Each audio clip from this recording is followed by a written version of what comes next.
Until Saturday newsletter American Football, this is the Athletics College Football newsletter.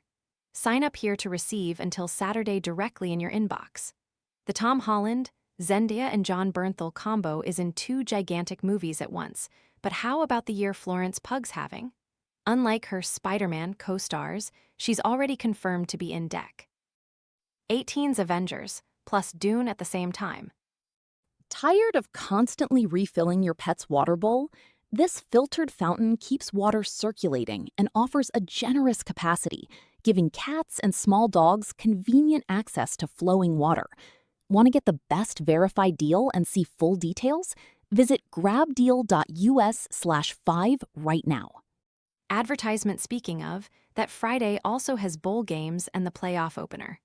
Combine crowded theaters with people now expecting the first round to be full of blowouts, and we might see the lowest-rated CFP game ever. Oh, and minutes ago, the coaches' poll dropped, led by Ohio State. Court stuff, rivalries, revivals, and regulations yesterday. Notre Dame and USC announced they'll resume playing their rivalry in 2030 and with altered scheduling. No more playing on every other Thanksgiving weekend in Los Angeles, ending a tradition going back to 1927. That means Lincoln Riley got his way, limiting tough travel and competition during a Big Ten schedule loaded with those things. First, by joining the Big Ten, USC's the one who chose to start exploring Midwestern autumns.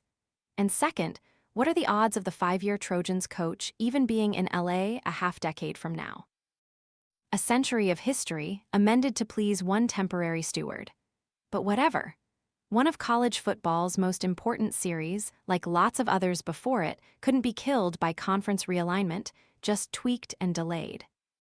Believe it or not, that brings us to the Protect College Sports Act, now trying to sprint through the Senate after Friday's surprise show of support by both the B1G and SEC. No vote guaranteed before the recess at the end of this week. This is already much farther than the typical effort of slap some Congress on it has ever gotten for college sports leadership. It's time for even the most cynical of us to actually look at what's in this thing. In short, via our Justin Williams. The bill would allow the NCAA to limit transfers and eligibility, enforce a spending cap, give conferences the ability to pool their television rights, and prevent coaches from leaving their teams before the end of the season. It also includes language to limit future power conference realignment and prevent a private equity-backed super league. There's a ton of other stuff in this bill, too. You can skim through June's version here. It's far from a straightforward solution to the NCAA's biggest complaints about being unable to regulate transfers. For instance, let's go back to the rivalries thing.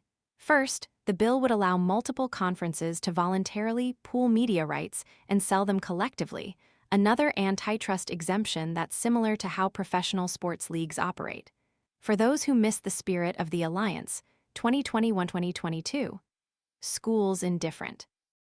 Conferences that pooled their rights would then be expected to play traditional rivals, defined by the bill as teams who share a multi-conference pool and historically rank among each other's 10 most played opponents. For instance, if the ACC and Big 12 were to merge their TV income, SMU would need to attempt to play Baylor, Houston, TCU, and Texas Tech at least twice each, every 4 years, or just Baylor or TCU every year, since the bill further emphasizes a school's 5 most played rivals. Actually sounds pretty great, right? The 104 Meeting Iron Skillet series is on hold as of last September. Meanwhile, the bill wouldn't force USC and Notre Dame to play, since the pool part wouldn't factor, but it would leave the door hilariously open for the B1G to add the Irish. Advertisement, and yeah, much of this bill sounds reasonable. Acceptable or even good. But it's pretty weird for federal officials to be cramming all this into a crowded legislative calendar as a kitchen sink omnibus. The rivalries thing is just a few paragraphs among nearly 17,000 words. Reading the whole bill feels like scrolling social media and jotting down every commenter's ideas on what needs fixing. So much has gone into these wish list adornments that I worry about how well-crafted the roster regulations might turn out to be. Going forward, will players be excessively punished for the NCAA's lack of leadership over the last decade eternity? That's what courts are for, I guess. Also, as Justin noted to me, these details are subject to change, and revisions were still being worked on as of this morning. The hope is to have a final version at some point today.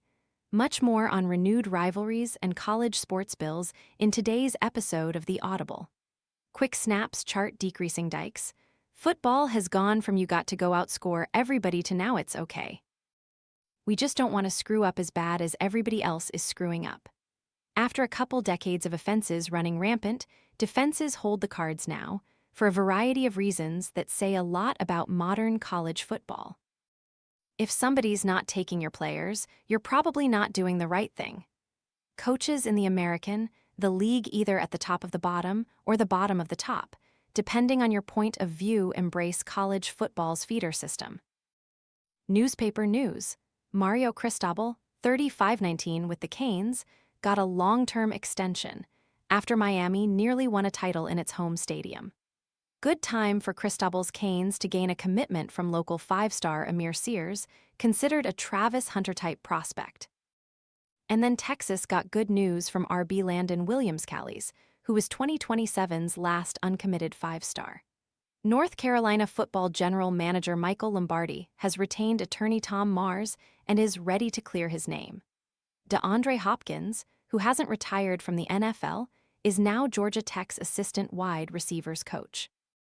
More than 100 women's college basketball players signed on to unionize with the United College Athletes Association, the organization announced on Friday. It marks a significant athlete-led development. ESPN's 2026 college football broadcast cruise with lots of adjustments throughout. One last job, summer of roster stability. Unfortunately, there's another court thing to discuss. It's college sports. There's always another court thing. Hey, remember earlier this year when only having one transfer window meant we'd actually have all offseason to learn each team's set-in-stone roster? Advertisement during the same busy Friday evening that included the B1G SEC thing mentioned above. A U.S. District Court judge in Colorado granted a preliminary injunction that gives college athletes from the high school class of 2022 another year of eligibility for the coming school year. The NCAA intends to fight the decision, since it'd be a momentary walkback of the governing body's new, age-based eligibility rules, adopted all of 2 months ago. So a whole class of college athletes potentially has one more year after all, and this news arrived after some football teams already began fall camp. Potential comebacks include former Florida State QB Thomas Castellanos, several all-conference players from various levels, and a former 1,300-yard Texas State rusher who is a co-owner of a Dickey's barbecue pit location in Marana, Arizona. Frankly, I love college football. So, looking at all of this, do you rearrange your roster and budget in order to bring back a couple old guys? Or do you risk having your own former, multi-year starters end up going to teams you might face this year?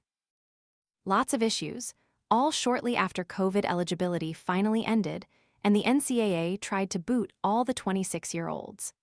And the mess might be much bigger in college hoops, partly since it's harder to cram a surprise veteran into a 15-man roster than into a 105er. Last week's most clicked, Stuart Mandel's tour of Northwestern's $875 million stadium, which has no seats in its student section. Also, before you go, take our very quick survey on how optimistic you're feeling about your team this season. Well, it'll keep going, but it'll be easier to ignore. Check out The Athletic's other newsletters, too.